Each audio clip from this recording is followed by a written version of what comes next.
Hello and welcome to another episode of the program Improve Seeds, where agriculture improves seeds and ways to improve agriculture is explored. I am Hilda Hobson Francois.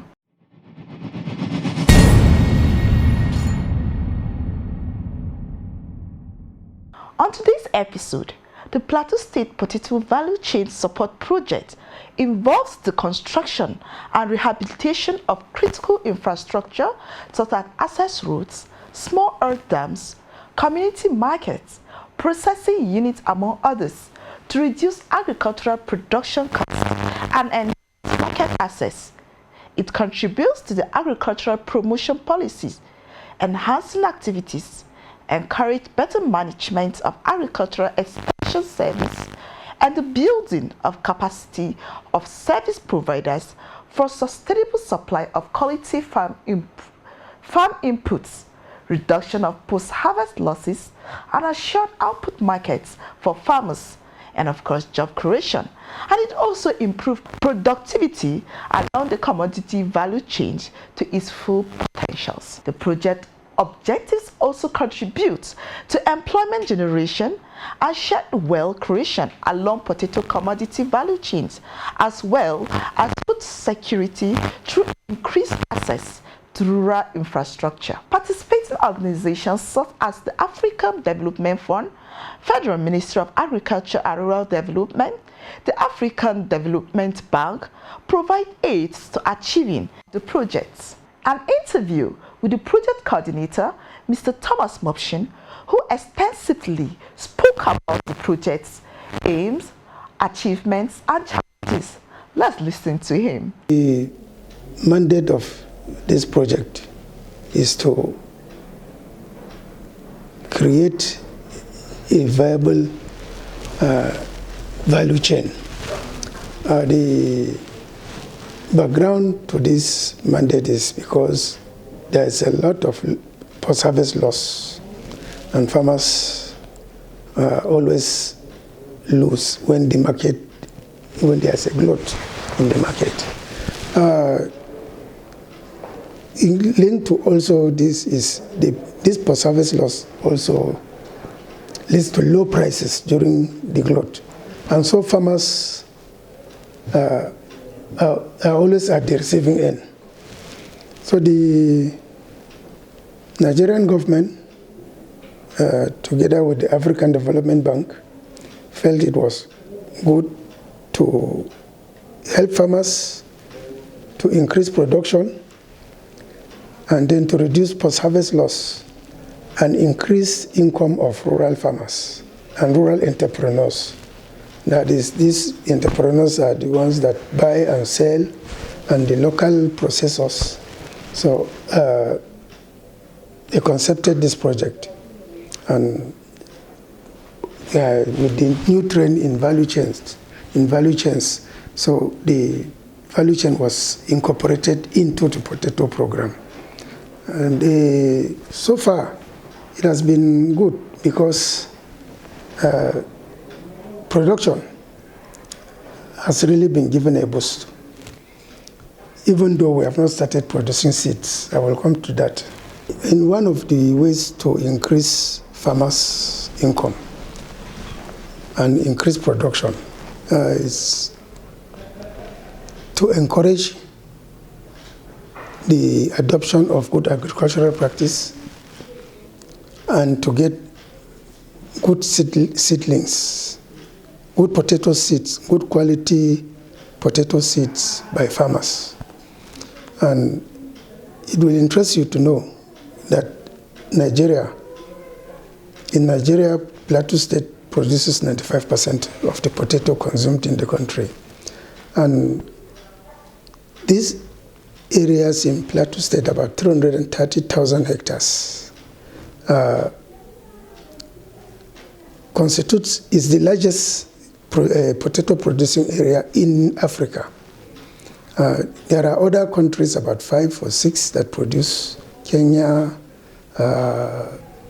Zimbabwe to an extent, Tunisia, Algeria, Morocco, and others produce, but their area put together is not up to that of Plateau State in terms of production. But we produce very limited quantity per unit area, that is per hectare. Before we took off, before this project took off in 2018, the production per hectare, yield per hectare, was 8 metric tons, which is very low. Whereas other countries produce 40 metric tons per hectare. You can see the difference. So there's a very huge difference. And most of it is attributed to lack of good quality seeds, lack of good agricultural practice, and other factors. But in terms of our mandate to increase production, we want to make the difference. And so far we have achieved about 21 metric tons per hectare. Presently, we're aiming to get to 30. Now, we are doing this in conjunction with the National Root Crop Research Institute, which is one of your agencies. Apart from the traditional areas of producing potato, that is about 9 local governments in Plateau State that are on high elevation. That is the plateau itself. We decided to go into research, adaptability research, together with the National Root Crop Research Institute and the Agricultural Development Program, Plateau Agricultural Development Program. And we targeted the areas that are non-traditional. That is from Kanke, Southern Pangshin, which are lowland agroecological zones, Kanam, Wase, Mikang, Lantang North, Lantang South, Shendam, and Kwanpan. We selected 3 farmers and 3 sites in each of these local governments. And we tried it in 2020, from November to February. So we started production from November, harvested in February. And because potato requires cold to form tubers, so that is the area, that is the time period we captured. And the result was fantastic. Yeah, very, very fantastic. All over the local governments. So we now know that, yes, we can really expand production. Apart from that, potato is a very high value crop in the sense that it is exotic and then it can be grown 4 times. Yes, in these traditional areas. So there is no time that the production stops.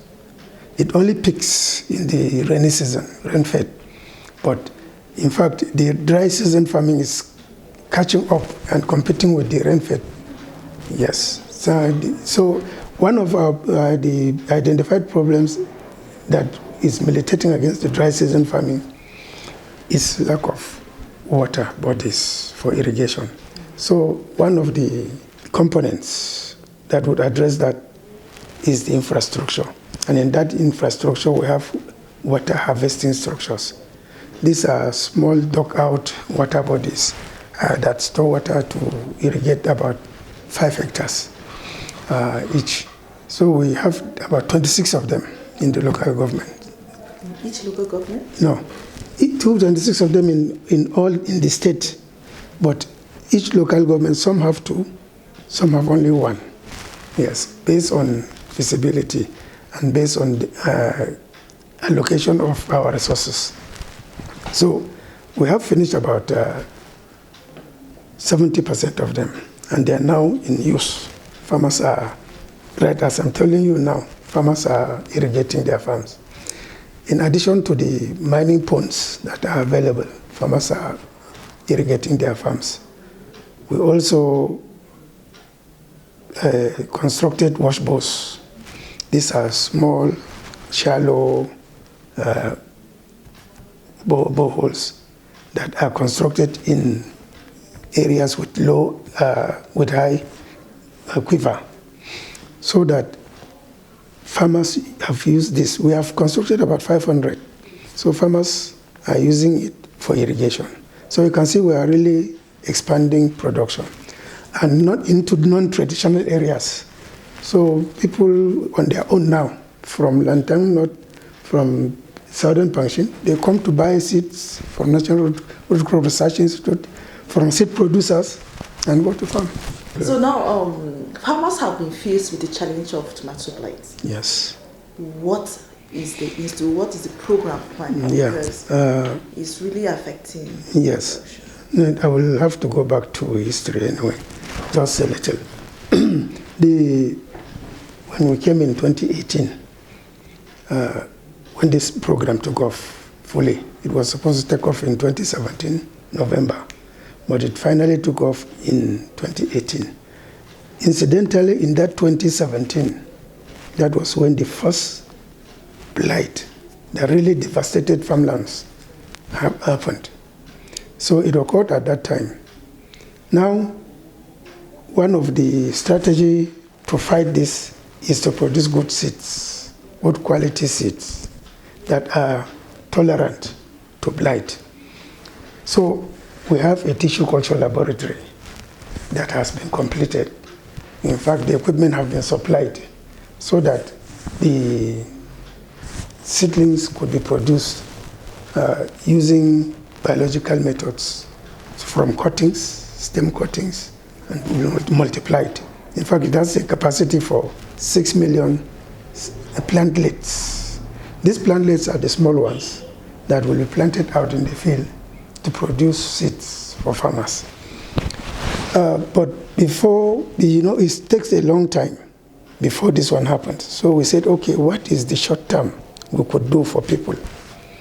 So in that 2019, we now went into, that 2018, we now went into partnership with agro dealers.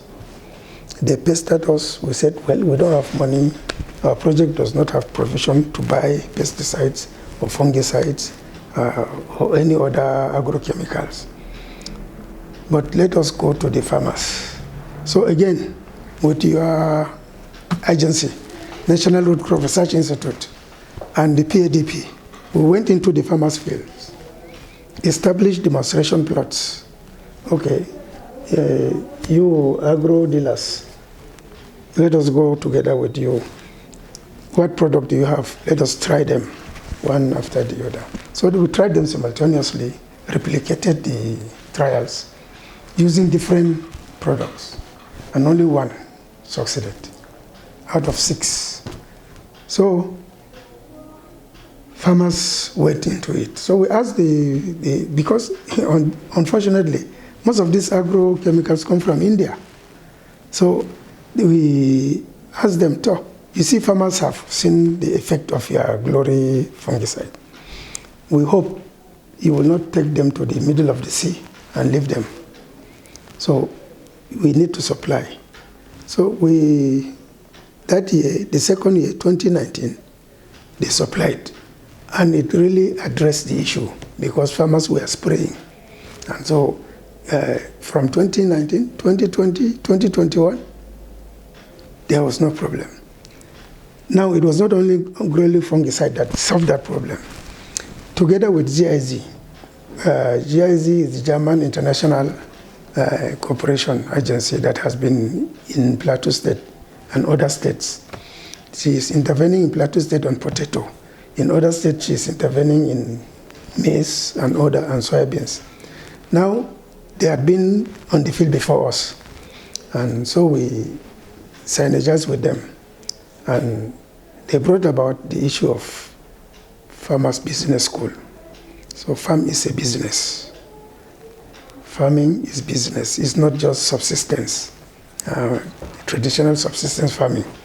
So the orientation was that since the blight happens between July and August, when the temperature is low and humidity is very high, that is when it thrives, the pathogens thrives. So farmers were oriented to farm early to avoid that period. Potato is 3 months. That's the highest. Some are 2 months. Yeah, some are 2.5 months. So from April to June, July, they harvest. So they would get out of it.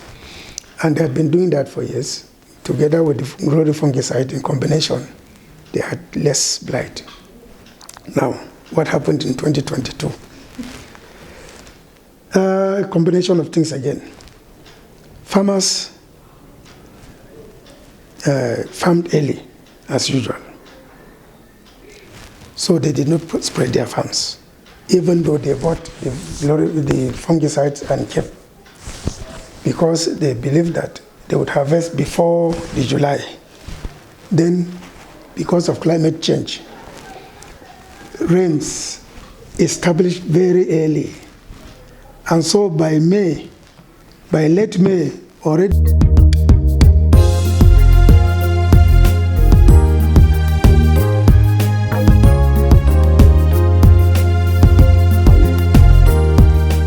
the blight had come. The condition for it had shifted from July, August to that period. So it caught farmers unawares. Yeah. And one thing with blight is you prevent it. Once it occurs in a farm, there's no remedy. Whatever you do, you're just wasting your fungicide. It will devastate the whole farm. You need to see devastation. You will even cry. You will pity the farmers. It burns everything brown. You know, it needs green.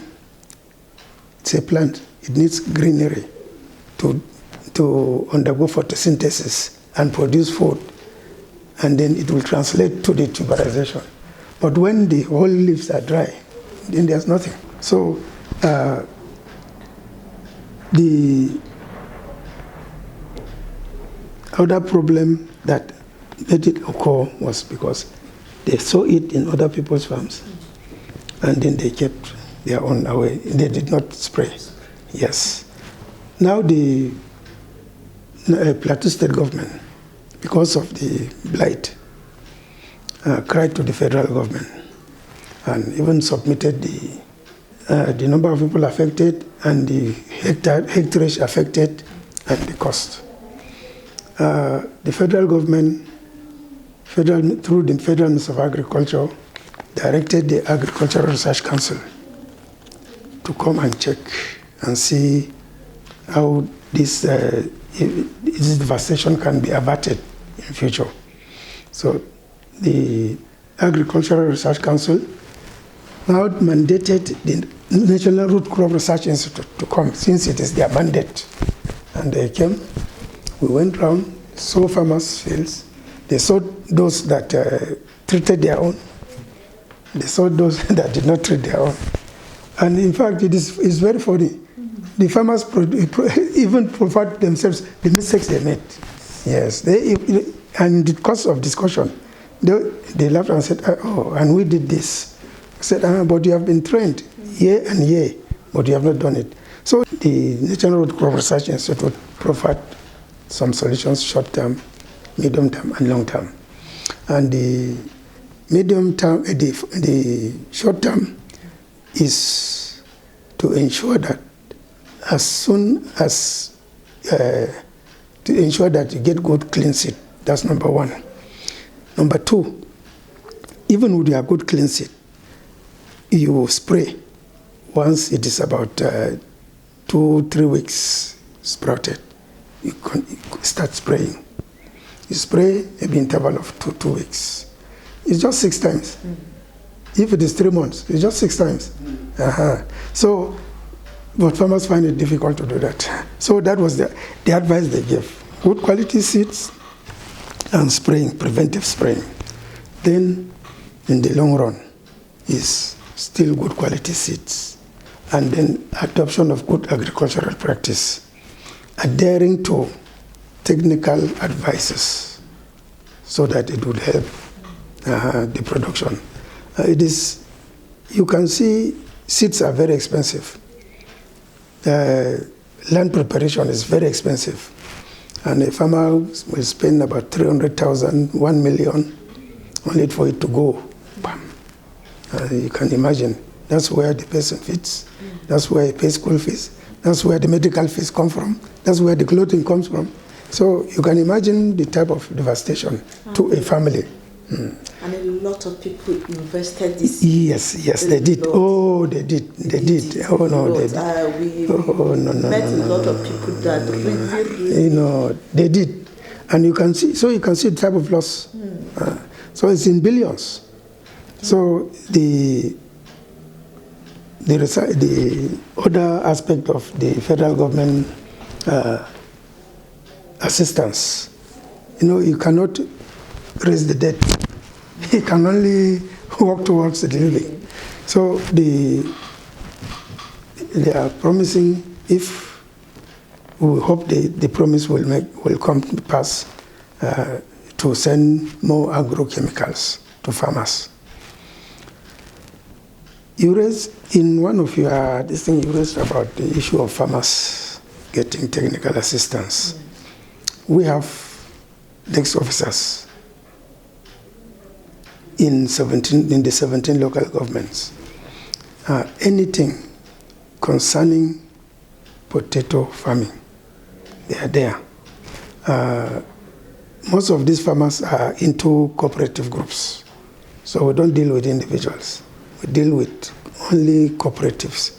So they have cooperatives at their ward level, and their officials, they have it at the local government in their officials, and they have it at the state, their officials, so it cascades down. So anytime there's any technology, we send it to them, together with the extension agents of the ADP, we send it to them. I believe just about 2 weeks ago, we conducted trainings for the extension agents of the ADP. And then we conducted trainings for farmers. Yes, it ran concurrently. So if the farmer goes to sometimes the farmer, they have indigenous knowledge. They have been farming year in, year out, farming potato, and they know all the diseases and everything, the bacterial wilt, the blight. So they have devised some means, but they always end up in a dead end. Yes. So, but together with, we have updated their knowledge and that of the extension agents. So we told them. Creating awareness for them. Yes, we have. We told them, well, we are not training you, we are interacting, so that we get the knowledge you have. Then we will give you the knowledge that is trending, that will help you. So that's what we did. I know they believe the old time is the best. Always.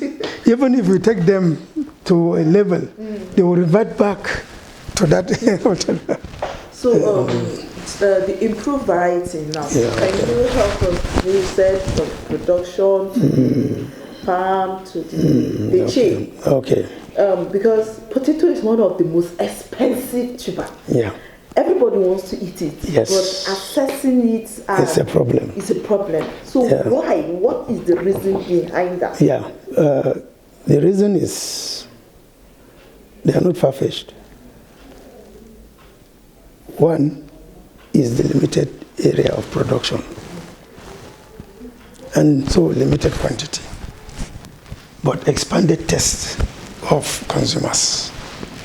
So more consumers are coming in for the same product, so it becomes expensive. Then the diseases also affect production. We have tried, I think the area you're asking is not our mandate. Yes. Our mandate is to expand production. Now, in that production, in that expansion of production, we also need research.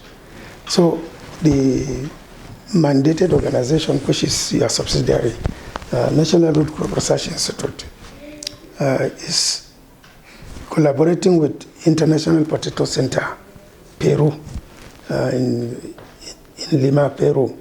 But they have an office in Africa, which is in Kenya. Now, there are I think they have about 9 or 12 varieties that they are testing in Kuru, at the National Root Crop Research Institute, Kuru Station. this year they wanted to release 3, but I think they released only 1 variety. Next year they want to release 3 new varieties, but it is a product of adaptive research for over 3 years. Now they have collaborated with the International Potato Center in trying to develop a blight-resistant variety. Yes, and just about 2 months ago, we witnessed in their station the harvesting of the first trial. They tried it this year. So they want to continue the trial next year, and probably in 2024, they will release it to the market. The trial field, the brown field day, that is the day of harvest, really showed some of the varieties that were the same variety that were treated, and then the variety that was engineered to tolerate blight. The difference was clear, very, very clear.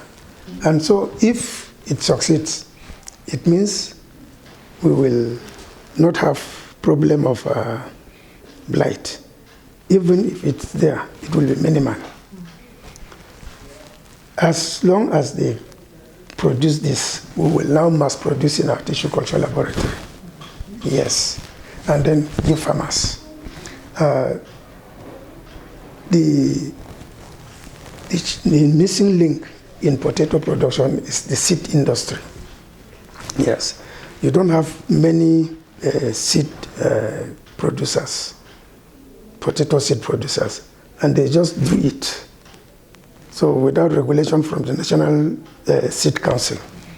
It is now that the National Root Crop Research Institute is training the National Seed Council on production of seeds.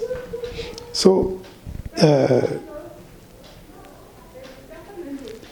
because the National Seed Council had only been conducting yam, maize, cassava, beans, rice, mostly cereals.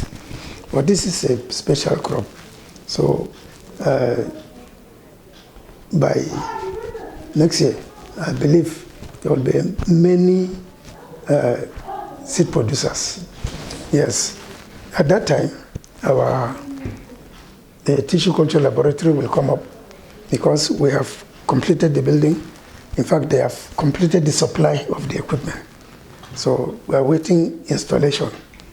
Next year, we'll be good and keep on going. Now, it will interest you to know that the federal government has also built a tissue culture laboratory. Yes, in the Kuru Research Station. They gave it out. I think they went into partnership, PPP, public-private MOU with a company, but the company has not started production. But once they start production, and we start production, the potato industry is good to go. Yes, and production will be high. Farmers will smile to the bank. In fact, many people will not even want government work because those who are farming, most of them are businessmen. Some are civil servants. That's the dry season farming. I'm telling you. They have gone into it because they see money. They make millions within 3 months. And it will be accessible for consumers. Yes. And a good price. Yes. So the more it is in the market, the less the price. Because it is a function of demand and supply. So once the supply is much, the price will come down. All right. How many types of potatoes do we have? We have many. Top varieties of potato are more than 20-something. Yes. Or 200 even. It is in the wild in Peru and part of Bolivia in South America. That's where it originated from. So before it was domesticated in Europe, in Americas and Europe. So there are so many varieties. Some of them, the ones we have, some of them in Plateau, is Marabelle, Connect, Diamond, Lady Crystal, Jelly, and Nicola. Nicola is one of the oldest varieties we have. It is still there, but once we come up and clean them, then we mass produce so that they produce again, because Nicola is very resilient. Yes, Connect was a bit resilient to bacteria, to fungicide, the blight, potato blight. But so farmers went into it, trying to, the white ones. yes, trying to avoid since it is resistant, tolerant, let them go in. But this year, it attacked it. Yes, it attacked it. So they are still wondering, so where would they go to? So this Shangyi, there's a Shangyi, that's the one they are trying with the engineering to withstand potato blight. It is in Kenya, most of it, just like Marabel. This year, most of the potato we have is Marabel and Connect, and then Nicola. So, but as they try it, we'll also ensure that we clean the other ones, Marabel, Nicola, Connect, and other ones in our tissue culture and mass produce and send. Right. What's the future of this program? The future of this project with the farmers. Actually, we are supposed to hold the hands of these farmers to a certain level, and by that time they should be. But government cannot withdraw completely, because we need to continuous research.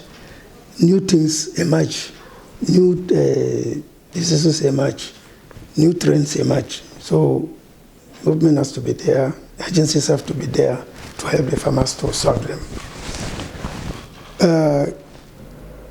The future is that there will be no post-harvest loss will be reduced. Why? Because as it is now, we have built 3 processing centers. We're equipping them. Now, when they are in flow, definitely, all the production, even during rainy season, rain-fed, during glut, there will be no glut because the processors will be uptaking. The other future is we want to address the issue of storage, because its moisture content is high, so it is easily gets rotten. So we want to address the issue of storage. Even with the processors, they need storage to store for about 6 months or even 1 year, so that even during area of glut, they can stock. During area of scarcity, they can continue production. We also want to go into PPP. They are just calling me. We don't want to leave it to government. Basically, government has no business in business. Government can only give environment conducive for business to thrive. So if you want to sustain, you need to go to the private. So we are in our tissue culture laboratory and in the process with the processing centers who want to go PPP, but with caution, because we have seen other models of PPP that have collapsed, that may look good, but it is not sustainable. As you go forward, you see that the parties begin to renege on some of the agreements. If you leave it to government, well, government will come today. Government will go tomorrow. The one that comes tomorrow will say, let us take over from this, sack these people that have been there. Bring in our boys. They will come there. By the time you know it, it's gone. We have many of them examples in this state. We have many examples even in the Federation. So leaving this type of investment to government is like abandoning the farmers. So if these things succeed, it is the farmers that will produce to feed the industries. It's the farmers that will produce to feed the nation. So if plateau farmers can produce, continuously produce at the maximum, then the remaining plateau in Nigeria will be fed. There is also a private initiative by potato stakeholders. It's the potato stakeholders of Nigeria. Now, we are coming together with producers, with processors, with marketers, to see how we can sustain the potato industry.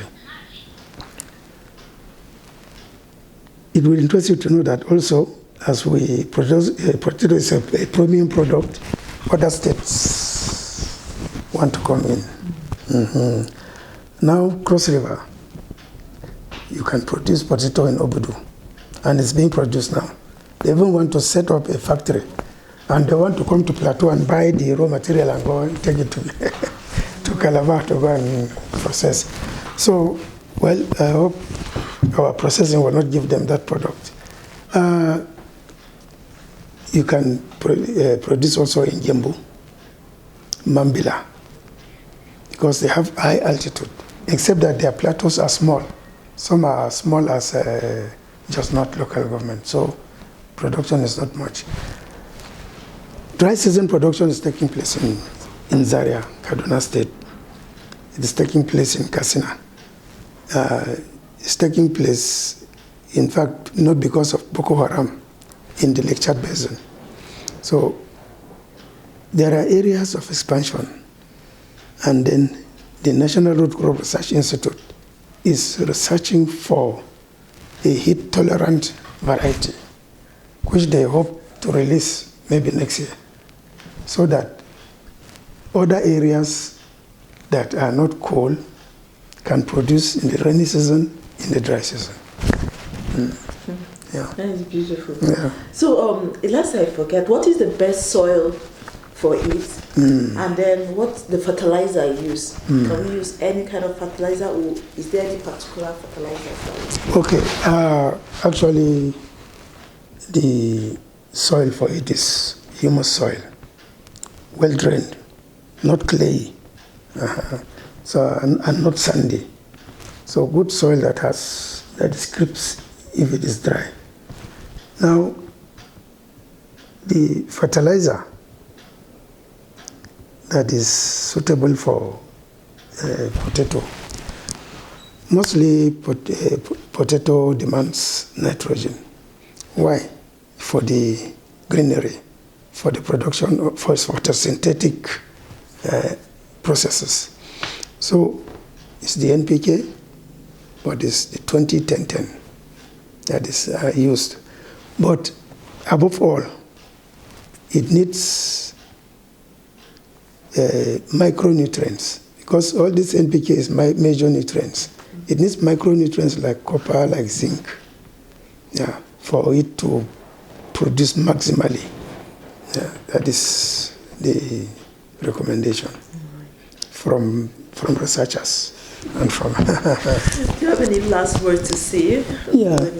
Yeah, when tell you, my last word is I thank you for giving me this opportunity to discuss with you, and I thank you for this opportunity to pass the message across that the future of potato in this country is very high, and it is a crop that makes many millionaires, and we pray that people will take this opportunity to go into production. We are collaborating with other external partners who are private and who have come to register farmers. Then they will offtake. They will give them help. they will buy from them. So you can see that it is going beyond government. So we say farmers, take advantage of that.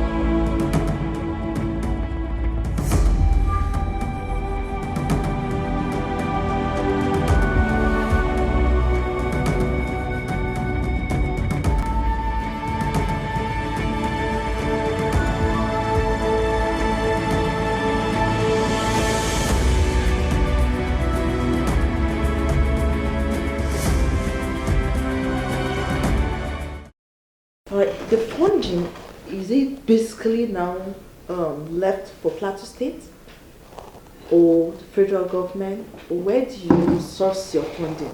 And then how do you assist your farmers, both training and those in the farm? We spoke a lot about training, we spoke a lot about initiatives that has to do with finance. How do you, respond that? Yeah, a project has a lifespan. It starts and it ends. It runs through a period, and it runs through several programs, and it ends. So this project is funded by African Development Bank.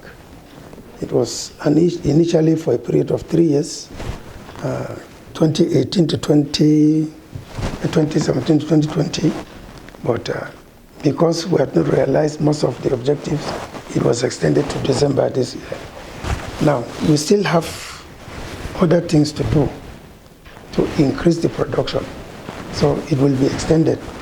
Now, this extension is by the funders, the African Development Bank, in agreement with the Federal Ministry of Finance. The other leg of the funding is, we call it counterpart fund. That is the local governments and the state government. We call it state government counterpart fund. And this is actually where the fundings are coming from. It is a very good opportunity to let you know how the project is helping farmers. We are helping farmers mostly in terms of infrastructure, rural roads. There are 200 kilometers of rural roads under construction now, as we are talking. Water for irrigation. So all of them are under infrastructure. And I told you the other water harvesting structures that are going. And we are rehabilitating the dam at Zellaki, at Back Farm in Zellaki, and preparing about 150 hectares of land for irrigation for potato in that same location. Yeah. We also built markets. We call them community projects. We built community markets in the 9 local governments that are co-potato producers. And we handed over them to the communities and the local government. They own it. They own the 9 local, community markets. Alongside the community markets, there are storage facilities. They call it diffused light store. And they are located alongside the markets. They have also been handed over to the local governments and the communities, with an MOU signed between the local governments and the communities. And there are management committee members headed by the communities, not the local government. Yes, local government only have representatives on the market management committee in terms of sanitation and in terms of revenue. These are the only terms. Yeah. That's good. So we have reached out to the farmers That is a beautiful initiative. Yes. And we wish other communities can embrace that and Amen. Amen. be ready to even support. Amen. If we have other states and other individuals supporting this, I feel potato will really be. Oh no, it will. It will be accessible. Yes. Thank you so much. Thank you. Thank you very much.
A tuber crop which has high nutritional value.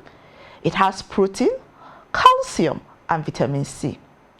One potato of medium size contains 50% of the daily vitamin C needs for an adult. Its proteins is reported to be very high compared to other tubers and roots. Potato farming is a good form of employment if done at the right scale. It is great food for many homes around the world. Many families fry, boil, or roast potatoes for consumption. Potato can serve as a major source of foreign exchange when exported to other countries. There are amazing benefits of potatoes, such as skin, hair, and potato juice can be used to treat some ailments and remove warts. Potatoes are good for shining your saliva waste. You can also use it to remove stains. It helps relieve arthritis, infections, and boils. It's also good for absorbing excess salt from a cooking pot.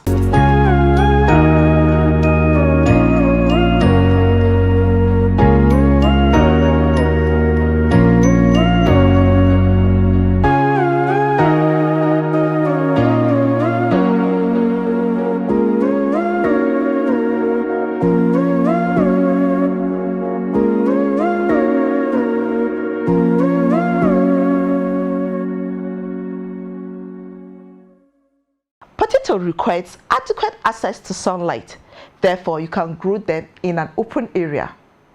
You can grow potato in almost any type of soil except saline and alkaline soils. Make sure the soil has good drainage and proper aeration. You need to harrow the soil with a hoe or plow until it is completely free of weeds. Most times, you need to plow at least 3 times with a frequent harrowing and rolling before the soil reaches a suitable condition, soft with adequate drainage and aeration. You can incorporate fertilizer into the soil at this stage and also prepare seed beds for the potatoes. The varieties have different sizes, shapes, colors, textures, cooking characteristics, and of course the taste. You need to decide on the potato variety you want to plant and check out the disease resistance of the variety. It can be Nicola, Mirabelle, and more others, and it takes time to reach maturity. You must also consider the level of productivity or yield of potato and check out what is the overall quality of the potato it produces. Apply potassium and nitrogen, which help to get off to a strong start, and later in the season, the potato plant requires an additional shot of fertilizer to form large tubes, so you can increase the fertility of the soil by using or by covering crops. Organic fertilizers and non-organic fertilizers can also be used. Potato requires between 90 and 120 days to grow into full size. Full-size potatoes are usually ready at about 120 days from planting. When the potato matures, you will notice a distinctive plouging of the soil around the stem of the plant. As the potato tuber grows, the soil is displaced and the soil mold forms. In harvesting your potatoes, it depends majorly on the weather condition, the growth season, and the tube size you desire. However, the maturity period for growing potato is usually 3 to 4 months after planting, and observe when the tops of the vines die down and begins to wither. Usually, the harvest is done on a sunny day. It should be left to dry for a few hours in the field and placed in a cool, shady place and must not stay under sunlight for more than a few hours. Otherwise, they turn green, develop an unpleasant taste, and may become toxic. And there are differences between potato storage and seed potato storage. Potato storage is meant to obtain the maximum quantity of tubers of acceptable quality to the consumers. While in seed potato storage, the objective is to have optimum development of sprouts prior to planting.